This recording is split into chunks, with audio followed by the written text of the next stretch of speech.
Actors on Acting, the best actor interviews online. On Cosmoetica's YouTube and Vimeo channels. Kurosawa, who said that oftentimes he would advise his actors to come up with a little tick or something. And you can see it in his films. Each of the characters will have some little thing. Maybe they wipe their brow a lot or something. How do you get into character, and what is your sort of recommendation for younger actors? You can't create out of what you don't know, right?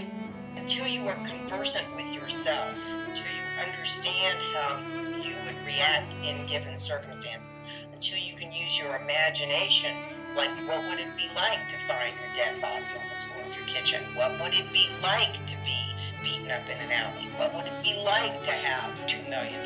What would it be like? I mean, it's imagination, and you can't find it in your head. You have to find it in your body. How important is that withholding of things? Yeah, it's important if there's going to be a subtext.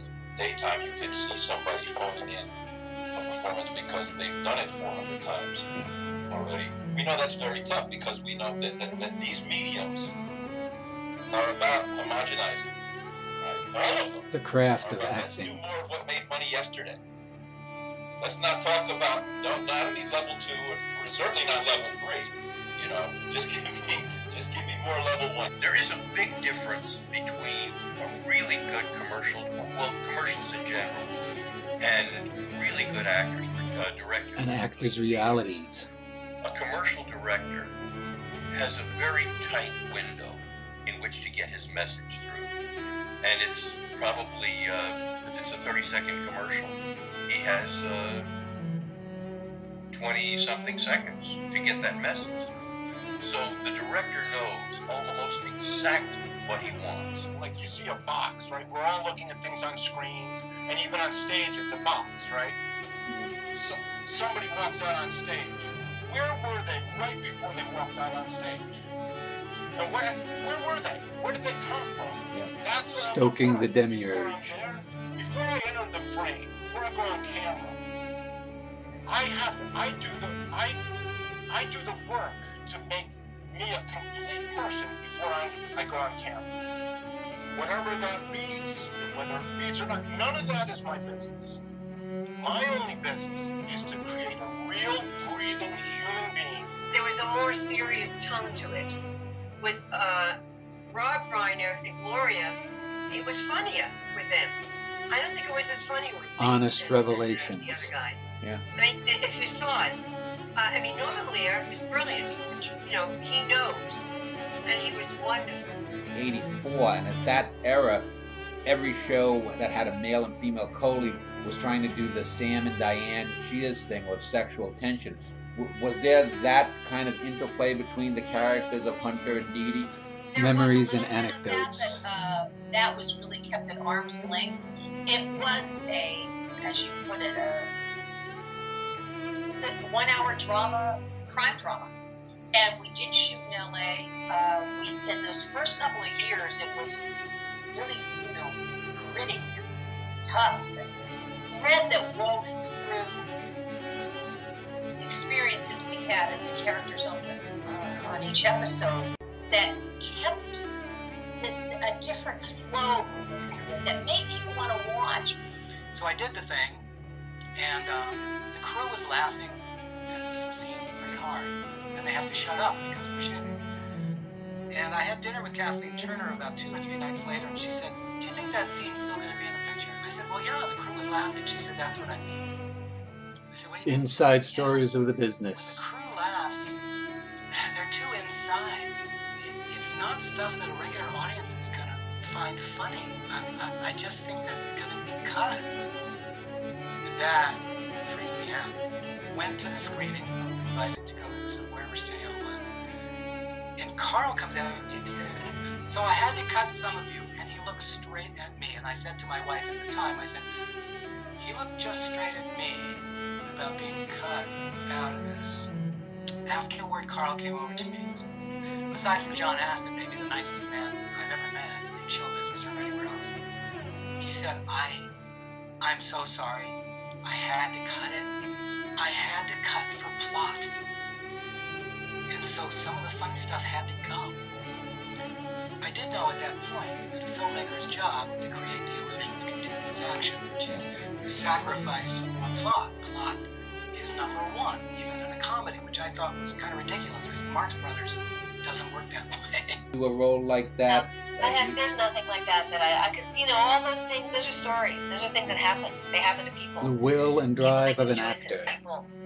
People do those things, and I think that for me now, there's really nothing that I would say, oh, I can't do that, because all that whole range of human experience, these are all things that happen. We all want to understand why they happen. We all read the newspaper and go, oh my God,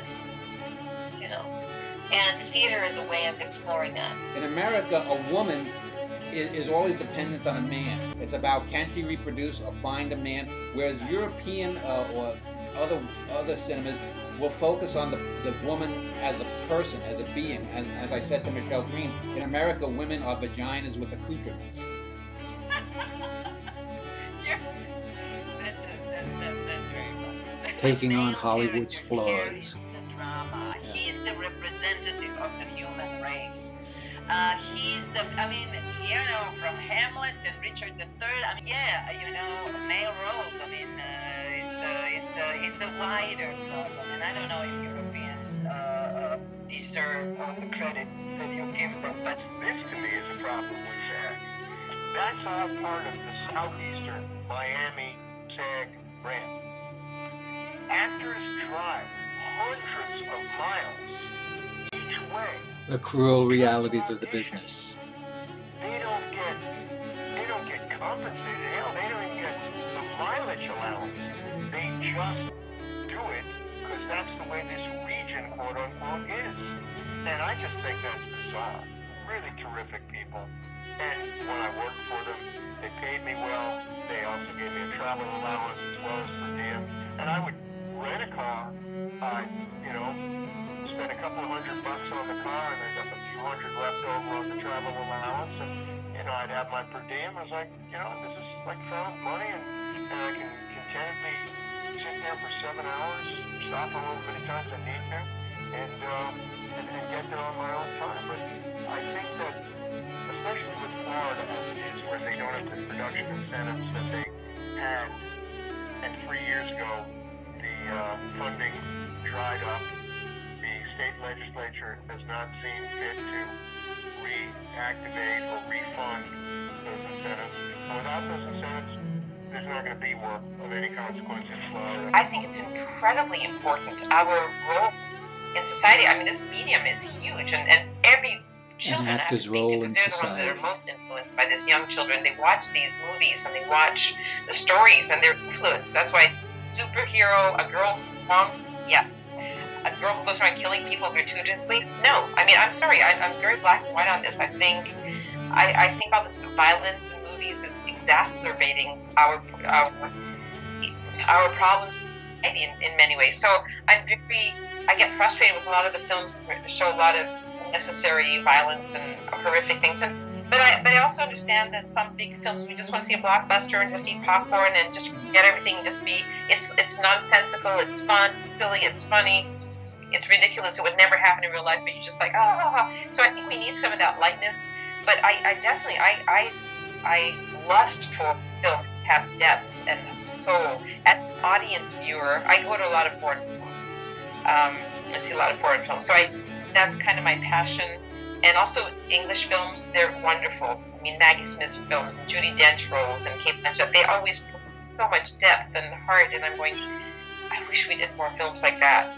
I want to work more in Europe. I'm trying to work my way back so I can spend more time doing films that I really, or TV films, whatever it is, where I can do those roles that say something, that transcends day-to-day life, that makes people, or that represents day-to-day life, make people really think about what they feel. The blessing was that they found out, what people Degrees felt. of separation. The curse was sometimes it didn't go with their plans for what they had for people.